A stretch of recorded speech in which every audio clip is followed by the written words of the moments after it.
Le feuilleton Alphonso Davies n'est pas encore terminé à en croire les dernières informations qui proviennent d'Allemagne. À l'heure où tous les joueurs internationaux reprennent le chemin de l'entraînement, que ce soit au Real Madrid ou ailleurs, le mercato continue d'alimenter les discussions et les papiers dans la presse. On pensait le feuilleton Davies terminé pour cet été, mais il pourrait finalement vite prendre un nouveau tournant. Ce n'est plus un secret pour personne, le Canadien est sur les radars du Real Madrid depuis un moment. Le club s'était même décidé à le signer dès cet été initialement, puis l'absence de collaboration du Bayern associé à l'énorme fin de saison de Ferland Mendy a convaincu la Maison Blanche d'attendre une année de plus. Ça tombe bien, son contrat expire en 2025. Ces derniers jours, le média Relvo nous informait que le Real Madrid envisageait, quand même, de faire une dernière approche la dernière semaine d'août afin d'offrir au Bayern une porte de sortie autre que celle d'un départ du joueur gratuitement en 2025. Une offre, au premier abord, sans trop de conviction. Néanmoins, les dernières informations qui proviennent d'Allemagne tendent à réchauffer un peu la piste. En effet, relayée par AS ce matin, la presse allemande indique que la dernière offre à 14 M € saison du club à Davies a été refusée et devant ce refus, les dirigeants ont décidé de le vendre cet été coûte que coûte. Mesdames et messieurs, bienvenue sur Madridiste Incidé Actu pour toutes les actualités possibles. Les Bavarois commencent à en avoir conscience. Le vendre au Real Madrid dès à présent est sans doute la meilleure option pour ne pas le perdre gratuitement dans un an. Le Bayern avait initialement fixé son prix à 50 M €, mais on nous indique aujourd'hui qu'un accord pourrait être trouvé aux alentours des 30 M €. À Madrid, Mendy est en train d'être sécurisé, mais Fran Garcia ne convainc toujours pas et il y a des clubs intéressés par ses services. Imaginez une arrivée du Canadien et un départ de l'Espagnol n'est alors pas à écarter d'ici la fin du mercato. Surtout avec la situation autour du latéral canadien Alphonso Davies pourrait forcer la main du Real Madrid, qui pensait initialement attendre 2025 pour faire venir le joueur à moindre coût. Le Bayern Munich aurait changé ses plans et voudrait vendre dès cet été.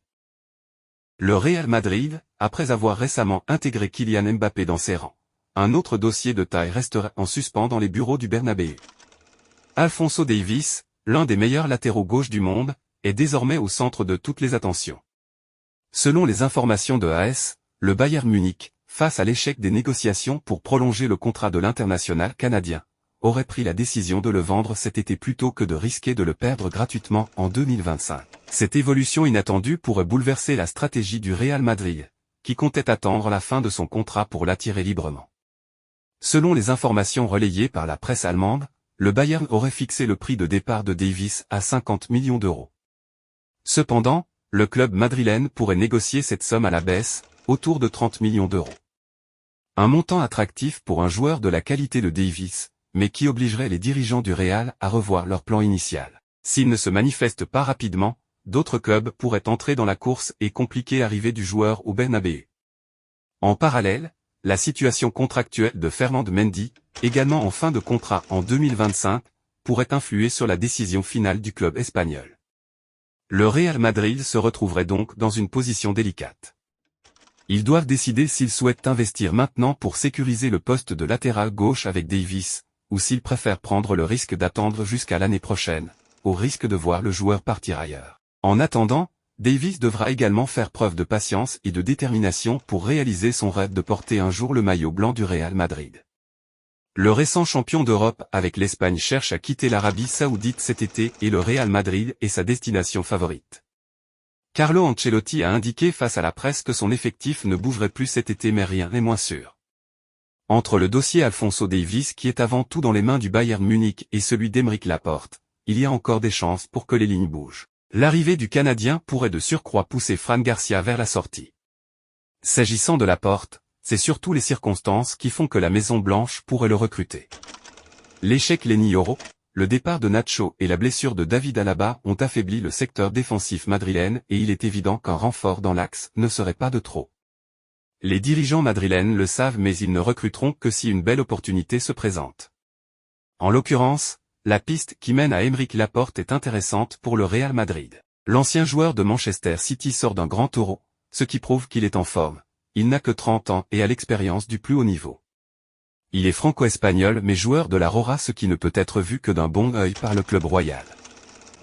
Aux dernières nouvelles, il est assez clair que Laporte souhaite quitter Al Nassr et l'Arabie Saoudite où il ne se sent pas totalement à son aise. Il privilégie un retour en Espagne et l'intérêt suscité par le Real Madrid lui plaît énormément. Laporte sait qu'il a encore beaucoup à faire au sein de l'élite et difficile d'entrevoir un meilleur défi que celui-ci. À Madrid, Carlo Ancelotti a donné son feu vert pour la signature du joueur espagnol, selon le quotidien AS, mais il existe toujours une barrière, son club. Laporte a encore 2 ans de contrat avec Al Nassr, qui avait déboursé 27 millions d'euros pour le recruter, et la Maison-Blanche ne souhaite payer aucune indemnité de transfert.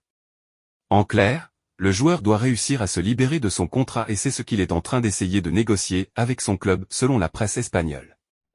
Pour le moment, il n'a toutefois pas intention d'opter pour une posture plus dure pour forcer son départ car il a bien conscience qu'il est sous contrat et qu'il est juteux de surcroît. AS explique d'ailleurs que Carlo Ancelotti a donné son feu vert pour ce transfert. Il apprécie le profil et l'expérience du défenseur. Le joueur, lui, est prêt à rejoindre les Madrilènes. Mais Al Nassr, qui a mis 27 millions d'euros pour le déloger de Manchester City, veut récupérer de l'argent et ne le laissera pas s'en aller libre comme le Real l'espérait. L'équipe du Real Madrid est prête pour cet été selon l'entraîneur Carlo Ancelotti, mais si l'occasion se présente de renforcer l'équipe, ce n'est pas lui qui mettra des bâtons dans les roues. Aymeric Laporte est l'un des noms qui a été le plus fortement lié à Los Blancos au mercato. Laporte est sur les tablettes de l'Atlético Madrid et aimerait bien retourner en Espagne ou en Europe cet été. À Valdebebas, on dit que les Blancos ne bougeraient que pour une opportunité, et, dans le cas de Laporte, cela signifie qu'il est disponible gratuitement. Ancelotti a au moins approuvé la signature de la star si elle devient une possibilité. Ancelotti valide Laporte. Il est actuellement en pourparlers avec Al Nassr pour résilier son contrat, selon certains médias en Arabie Saoudite, mais Diario AS affirme que ses sources ont démenti cette information. Le principal problème est que Laporte devrait gagner 48 millions d'euros sur les 2 années restantes de son contrat et qu'Al Nassr a dépensé 27 millions d'euros pour le recruter à Manchester City l'été dernier, ce qui fait qu'ils sont clairement réticents à laisser les 51 millions d'euros déjà investis pour une seule saison de ses services. Le joueur de 30 ans a montré à l'Euro 2024 qu'il pouvait encore rivaliser avec les meilleurs, et après avoir raté l'Euro, Ancelotti aurait demandé à la hiérarchie du Real Madrid de lui proposer une autre option. Il accepte leur position, à savoir qu'ils ont suffisamment d'options avec Jesús Vallejo et Aurélien Tchouaméni, mais il serait ouvert à sa signature, et il est intéressant de noter qu'il serait un défenseur central gauche, David Alaba étant le seul autre défenseur central à correspondre à cette description. Le récent champion d'Europe avec l'Espagne cherche à quitter l'Arabie Saoudite cet été et le Real Madrid est sa destination favorite. Carlo Ancelotti a indiqué face à la presse que son effectif ne bougerait plus cet été mais rien n'est moins sûr. Entre le dossier Alphonso Davies qui est avant tout dans les mains du Bayern Munich et celui d'Aymeric Laporte, il y a encore des chances pour que les lignes bougent. L'arrivée du Canadien pourrait de surcroît pousser Fran Garcia vers la sortie. S'agissant de Laporte, c'est surtout les circonstances qui font que la Maison-Blanche pourrait le recruter. L'échec Lenny Yoro, le départ de Nacho et la blessure de David Alaba ont affaibli le secteur défensif madrilène et il est évident qu'un renfort dans l'axe ne serait pas de trop. Les dirigeants madrilènes le savent mais ils ne recruteront que si une belle opportunité se présente. Ancelotti valide. En l'occurrence, la piste qui mène à Aymeric Laporte est intéressante pour le Real Madrid. L'ancien joueur de Manchester City sort d'un grand Euro, ce qui prouve qu'il est en forme. Il n'a que 30 ans et a l'expérience du plus haut niveau. Il est franco-espagnol mais joueur de la Rora, ce qui ne peut être vu que d'un bon œil par le club royal. Aux dernières nouvelles, il est assez clair que Laporte souhaite quitter Al Nassr et l'Arabie Saoudite où il ne se sent pas totalement à son aise. Il privilégie un retour en Espagne et l'intérêt suscité par le Real Madrid lui plaît énormément. Laporte sait qu'il a encore beaucoup à faire au sein de l'élite et difficile d'entrevoir un meilleur défi que celui-ci. À Madrid, Carlo Ancelotti a donné son feu vert pour la signature du joueur espagnol, selon le quotidien AS, mais il existe toujours une barrière, son club. Laporte a encore 2 ans de contrat avec Al Nassr, qui avait déboursé 27 millions d'euros pour le recruter et la Maison-Blanche ne souhaite payer aucune indemnité de transfert. Abonnez-vous à notre chaîne YouTube pour toutes les actualités possibles.